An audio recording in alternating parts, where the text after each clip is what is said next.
Messerscharf soll es sein, das sagenumwobene Samurai-Schwert aus Japan. Ein deutscher Schmied zeigt uns, wie man eine solche Klinge herstellt und ob man mit ihr wirklich Stahl zerschlagen kann. Jetzt in der Welt der Wunder Reportage. Tja!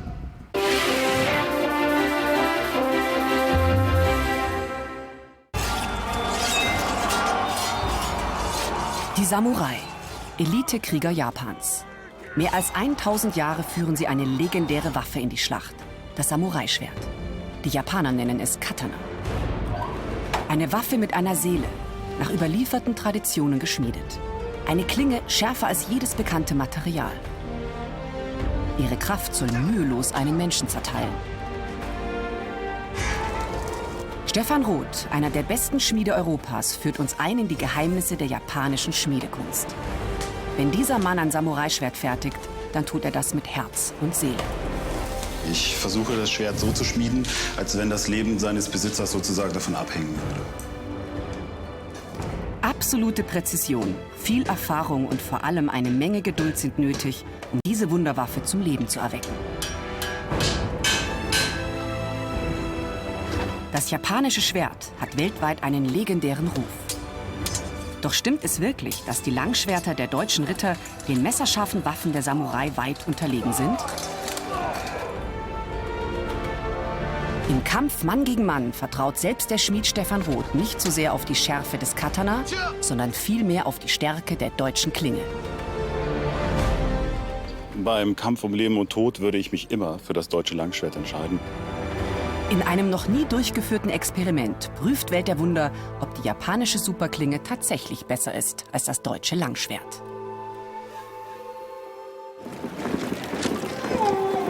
Die Ursprünge der Samurai-Krieger gehen zurück bis ins 8. Jahrhundert.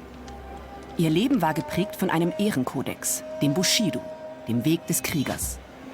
Aufrichtigkeit, Mut, Respekt und Ehre sind wichtige Tugenden eines Samurai.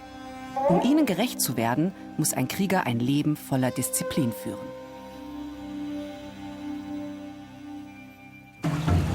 In Friedenszeiten trainieren die Elitekrieger pausenlos ihre Kampfkünste. Ein Samurai beginnt schon als Kind seine harte Ausbildung.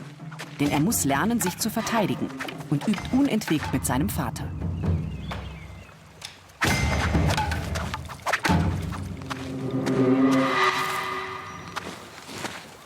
Das Training findet immer im Freien statt, auch im Winter, um den jungen Samurai noch stärker abzuhärten. Mit 5 Jahren erhält der Jungkrieger seine Seele, das erste eigene Schwert.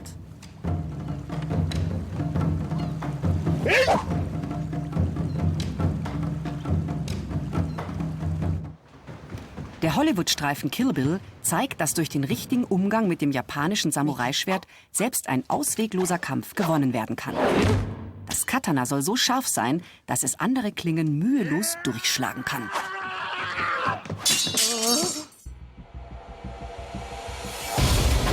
Doch was macht das Samurai-Schwert zum angeblich besten Schwert der Welt? Wir lüften das Geheimnis der japanischen Schmiedekunst. Stefan Roth ist Schmied aus Leidenschaft. Er arbeitet seit über 14 Jahren nach den traditionellen Methoden der japanischen Schmiedekunst. Von seiner Hand gefertigte Katana sind selbst in Japan begehrte Waffen. Ich gehe also mit einer ganz bestimmten Einstellung an das Schmieden eines Schwertes heran. Und zwar gehe ich immer davon aus, dass das Leben seines Besitzers sozusagen davon abhängen könnte, was natürlich in der heutigen realen Zeit nicht mehr unbedingt notwendig ist und auch wahrscheinlich niemals passieren wird. Aber diese Grundeinstellung, dass das Schwert nicht nur ein Kunstwerk, sondern auch ein funktionelles Gerät ist, sollte also auf jeden Fall gegeben sein. Das soll also kein Wandhänger sein, kein Dekostück. Für die Klinge braucht Stefan Roth besonders hochwertiges Metall. Diesen Rohstahlbrocken hat er extra aus Japan importiert. In der Glut des Ofens wird der Brocken zunächst einmal 5 Minuten lang erhitzt. Dafür muss eine Temperatur von rund 1000 Grad Celsius herrschen. Stefan Roth verwendet für seinen Ofen ausschließlich Holzkohle. Denn seine Erfahrung zeigt, dass nur diese Art von Kohle die optimale Herstellung von Schwertern ermöglicht. Eine Samurai-Klinge zu schmieden ist nicht nur aufwendig, sondern auch anstrengend. Bis zum fertigen Schwert arbeitet ein Schmied etwa 2 Wochen ohne Pause. Sobald der Rohstahlbrocken glüht, müssen die Vorschläger ihn nach und nach flach hämmern. Dabei ist absolute Präzision gefragt. Kein Schlag darf daneben gehen. Immer wieder legt der Schmied den Brocken zurück ins Feuer, um ihn erneut zum Glühen zu bringen. Nur so lässt er sich optimal verformen.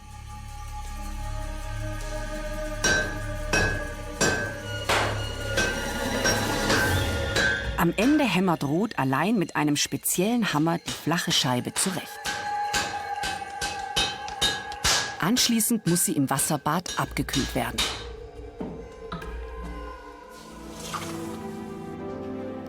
Danach zerbricht Stefan Roth mehrere Rohstahlplatten in einzelne Stücke. Diese Bruchstücke werden zu einem Paket gestapelt. Der Schmied umwickelt das Paket mit einem wasserdurchtränkten, hochreißfesten Papier und begießt es mit einer gelben Flüssigkeit aus Lehm, Sand und Wasser. Diese Prozedur ist nötig, damit sich später beim Schmelzen zwischen den einzelnen Stahlplatten kein Sauerstoff bildet. Nur dann kann der Stahl optimal verschweißt werden. Am Ende bedeckt Roth das Paket mit sogenannter Reisstrohasche und legt es in den Ofen. Die gelbe Flüssigkeit muss nun etwa 30 Minuten lang einziehen. Dabei wird das Ganze auf rund 1200 Grad Celsius erhitzt.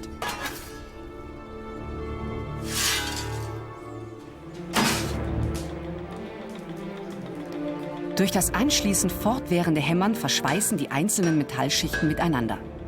Bei diesem Arbeitsschritt schmieden die Männer das Paket auf die doppelte Länge aus. Dann kerbt Roth den Stahl ein, um ihn anschließend zu falten. Bis zu 15 Mal muss er den Stahl der Samurai-Klinge auf die doppelte Länge bringen und erneut falten. Dabei entstehen mehrere 10.000 Schichten Stahl. Es ist so, dass der Stahl vor dem Schmieden, praktisch das Ausgangsmaterial, noch relativ verunreinigt ist. Man muss das praktisch reinigen, diesen Stahl. Das passiert also im Falten, indem man halt einfach die Verunreinigung rausquetscht. Das ist also ähnlich zu vergleichen mit einem Brotteig, den ich also durchkneten muss, bis er halt dementsprechend passig ist. Jetzt schmiedet Roth die Klinge etwa 4 Stunden lang aus. Dabei erhält sie ihre spätere Länge. Stefan Roths Samurai-Schwert soll nicht nur äußerst stabil, sondern gleichzeitig auch rasiermesserscharf sein. Dafür braucht es einerseits einen weichen Klingenrücken, andererseits eine extrem harte Schneide.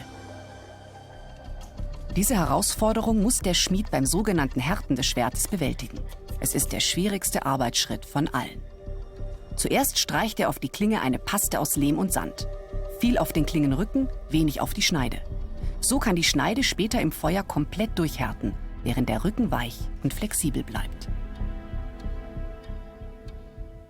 Jetzt wird das Schwert geboren. Das heißt, wir härten jetzt das Schwert, deswegen muss es auch dunkel sein, damit ich also die Glühfarbe von 820 Grad genau erkennen kann.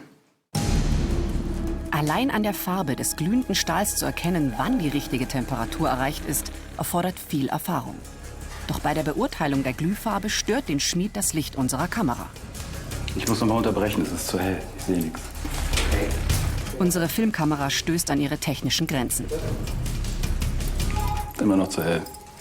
Ja. Ich erkenne nämlich überhaupt gar nichts. Ja, das ist gut. Die Temperatur in der Schmiede gleicht inzwischen einer Sauna. In diesen Minuten kann nichts Stefan Roths Konzentration ablenken. Ein Fehler und die Klinge wäre zerstört. Es ist soweit.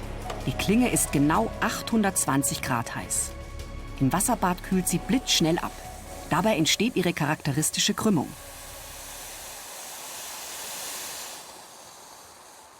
Perfekt. Eine Samurai-Klinge ist geboren. Stefan Roth arbeitet nun die grobe Form der Klinge heraus. Danach schleift er sie bis zu 8 Tage, bis das Schwert seine weltweit gefürchtete Schärfe besitzt. Die extrem harte Schneide bleibt länger scharf als bei jedem anderen Schwert. Ein solches Samurai-Schwert kostet zwischen 10.000 und 15.000 Euro. Sammler zahlen für antike Klingen sogar bis zu 300.000 Euro. Das fertige Schwert ist kein Spielzeug, sondern eine tödliche Waffe. Wir fragen Stefan Roth, ob europäische Ritter im Mittelalter jemals eine Chance gegen die japanischen Schwertkämpfer gehabt hätten. Seine Antwort überrascht uns. Wenn europäische und japanische Ritter aufeinander getroffen wären, rein spekulativ, dann hätten die Japaner da ganz, ganz schlechte Karten gehabt. Also die Europäer bzw. die Deutschen hätten zu der Zeit die Japaner erstens mit ihren Kanonen, mit ihren Langbögen und natürlich auch mit ihrer überlegenen Waffentechnik in Grund und Boden geschossen und geschlagen. Später wollen wir noch testen, ob neben ihrer Technik auch die Schwerter der Ritter die japanische Samurai-Klinge übertreffen. Jetzt interessiert uns erst einmal, wie mit einem Katana gekämpft wird. Stefan Roth kann es uns zeigen, denn er ist nicht nur ein erfahrener Schmied, sondern auch ein sehr guter Schwertkämpfer. Seit mehr als 37 Jahren trainiert er Kenjutsu, den original japanischen Schwertkampf. Zur Einstimmung zeigen uns Roth und sein Partner, wie man mit einem Bokken, einem japanischen Holzschwert, kämpft. Es wird oft im Training anstelle eines Katanas verwendet. Das Bokken ermöglicht ein realistisches Üben der Samurai-Kampfkunst, ohne dabei sich und den anderen ernsthaft zu verletzen. Diese Technik ist eine sogenannte Einer-Technik, das heißt Block und Schnitt sind in einem. Man würde bei dieser Technik den Gegner in die Stirn schneiden und diese würde dann aufgrund des Drucks aufplatzen und das Blut würde ihm dann in die Augen laufen und er würde da einfach nichts mehr sehen. Der Schwerpunkt des japanischen Fechtkampfes liegt nicht auf Kraft und Ausdauer, sondern auf Schnelligkeit und Präzision. Für Stefan Roth ist es wichtig, dass er die Kampfkunst selbst beherrscht. Ein guter Schmied sollte also auch ansatzweise mit dem Schwert umgehen können. Das wäre jetzt vergleichbar wie ein Autokonstrukteur, der überhaupt gar kein Auto fahren kann. Wie will der vernünftige Autos bauen? Und bei Schwertern ist das natürlich genau das Gleiche. Der Kampf mit dem Katana kann oft innerhalb eines Augenschlags vorbei sein. Ein Teil dieser Technik ist Batojutsu, das Schwert schnell ziehen, was jetzt in dieser Technik gezeigt wird. Ich blocke jetzt praktisch mit dem Schwertrücken, schneide in die Achselhöhle hinein und drehe mich so, dass ich ihn in den Rücken schneiden kann. Das Samurai-Schwert ist eine absolut tödliche Waffe, wie auch Tarantinos Kill Bill immer wieder eindrücklich zeigt. Der Feind kann binnen Sekunden besiegt werden.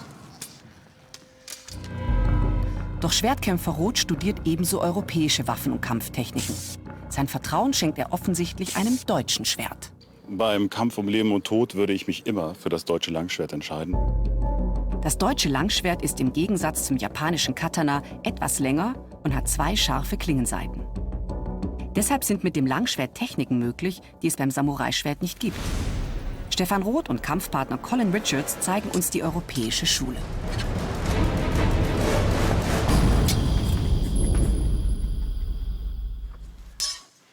Bei dieser Technik kommen wir in die enge Mensur und ich greife in die Klinge hinein, was man bei europäischen Schwertern sehr gut machen kann, weil die in diesem Bereich nicht wirklich scharf sind, und setze einen Hebel an und entwaffne den Gegner.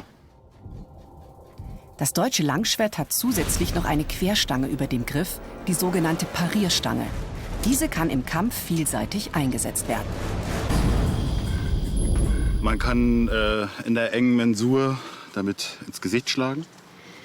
Man kann den Kehlkopf damit einquetschen. Man kann reißen. Und man kann es, wie gesagt, als Hammerkopf verwenden.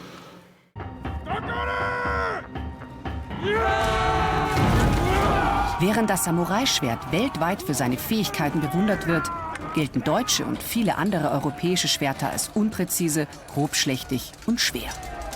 Stefan Roth ist davon überzeugt, dass die europäische Schmiedekunst unterschätzt wird. Denn archäologische Funde zeigen, dass die europäischen Schwerter schon sehr früh von hervorragender Qualität waren. Es gibt also römische Funde aus dem 1. Jahrhundert von Gladiklingen, also vom Gladius. Das ist das normale Kurzschwert des Legionärs gewesen. Und diese Schwerter wurden also zu Hunderttausenden hergestellt. Und da gibt es einige Exemplare, die von extrem guter Qualität sind, obwohl es Massenware ist. Und die Japaner haben erst im Mittelalter angefangen, im Grunde genommen guten Stahl herzustellen. Wir wollen nun herausfinden, wie das deutsche Schwert im Vergleich mit dem japanischen Katana wirklich abschneidet. Zuerst im Test die Schärfe der Schwerter. Wie gut schneiden die lebensgefährlichen Waffen im Kampf? Testobjekt: Bambusmatten, so dick wie menschliche Oberschenkel. Den Schnitttest eröffnet das Samurai-Schwert. Das Original dieser Waffe stammt aus dem 15. Jahrhundert. Das Gewicht des Schwertes 1100 Gramm. Seine Länge 105 Zentimeter. Man führt es mit 2 Händen. Seine Klinge ist einschneidig, es hat also nur eine scharfe Seite.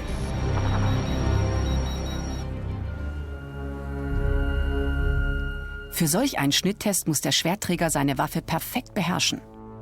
Man sieht Stefan Roth seine Konzentration genau an. Schlägt er daneben, kann er sich lebensgefährliche Schnittverletzungen zufügen.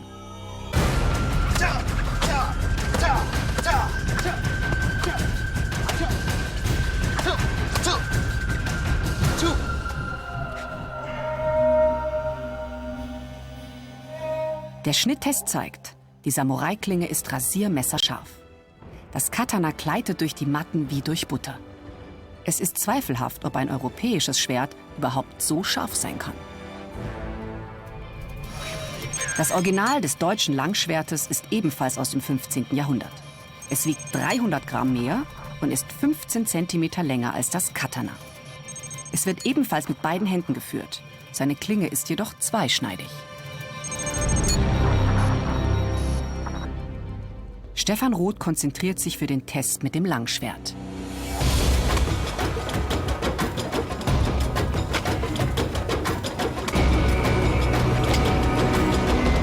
Das Ergebnis? Auch das Langschwert schneidet mit Leichtigkeit durch die Bambusmatten. Es besitzt eine ebenso tödliche Schärfe wie das Katana. Wie man heute weiß, waren die europäischen Schwerter durch die ständigen Kriege und den Austausch der Völker schon sehr früh perfekt geschmiedete Waffen. Dennoch hat sich immer das Vorurteil gehalten, dass die europäischen Ritter mit ihren Schwertern und ihrer Kampftechnik den Japanern unterlegen waren. Es ist so, dass in Japan die Kampfkunst und auch das Schwertschmieden die Jahrhunderte überdauert hat. Und in Europa ist einfach diese Tradition verloren gegangen. Und dadurch ist dieses Klischee entstanden, dass europäische Schwerter und natürlich auch die Ritter sehr grobschlächtig waren und also sehr unpräzise und auch nicht da richtig mit umgehen konnten. Aber man sieht anhand dieser alten Fechtbücher, die es noch in etlichen Bibliotheken gibt, dass in Europa es eine sehr, sehr hochentwickelte Fechtkunst gab, die aber einfach nur verloren gegangen ist aufgrund der Tatsache, dass es hier eine Waffenevolution gegeben hat. Das heißt, die Waffentechnik hat sich immer weiterentwickelt und Japan ist erst im 19. Jahrhundert in das Industriezeitalter eingetreten. Das deutsche Langschwert soll also der japanischen Klinge in nichts nachstehen. Wir wollen deswegen nun die Präzision der beiden Waffen testen. Das Samurai-Schwert zeichnet sich nicht nur durch seine besondere Schärfe aus. Mit ihm sollen gleichzeitig extrem präzise und schnelle Schnitte möglich sein. Um derart schnelle Schwertbewegungen sichtbar zu machen, verwenden wir bei diesem Test eine Hochgeschwindigkeitskamera. Sie zeichnet 2000 Bilder pro Sekunde auf, 80 Mal mehr als eine normale Fernsehkamera. Stefan Roth soll bei diesem Test eine Tomate halbieren. Sie ist klein, weich und von geringem Gewicht. Die Klinge hat also kaum einen Widerstand. Wird das Katana hier ebenfalls seinem Ruf gerecht?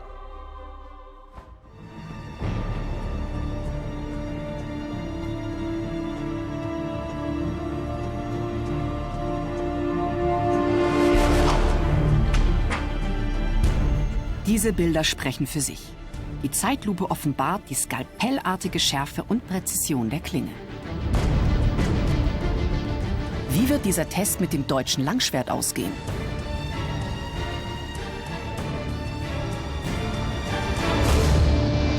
Das überraschende Ergebnis.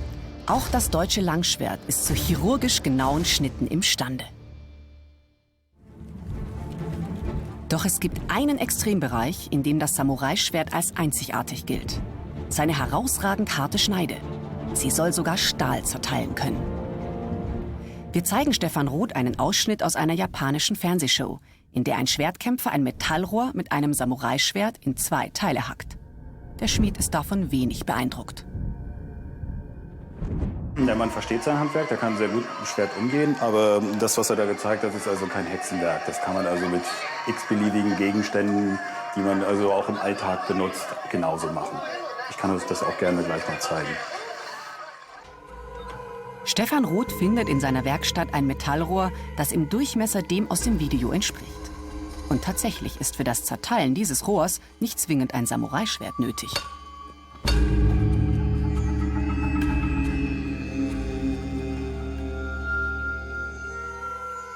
Da steckt also keine große Kunst oder Magie oder irgendwas anderes dahinter. Das kann man also mit jedem Gegenstand machen, wie man hier auch sieht mit dem Hackmesser, was gewisse Kriterien einfach erfüllen muss. Das da wären Schneidenwinkel und ein gewisses Maß an Härte. Aber was ist mit dem Mythos, der immer wieder in Tarantinos Kill Bill bestätigt wird? Dass ein Samurai-Schwert eine stahlharte Schwertklinge durchtrennen kann. Ist das wirklich möglich? Wir wollen den Test machen. Das japanische Katana soll eine Schwertklinge durchschneiden. Der Legende zufolge eine Leichtigkeit. Doch das Experiment ist extrem gefährlich. Aus den Klingen könnten Metallteile herausspringen und Stefan Roth verletzen. Deshalb trägt er bei diesem Test eine besondere Schutzkleidung.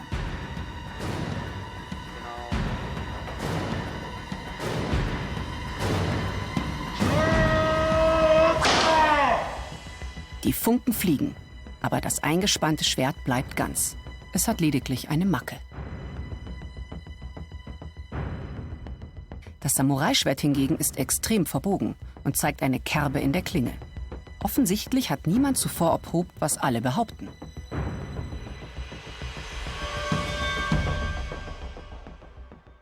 Wie schneidet das deutsche Langschwert bei diesem Test ab? Kann diese Klinge ein Schwert zerschlagen?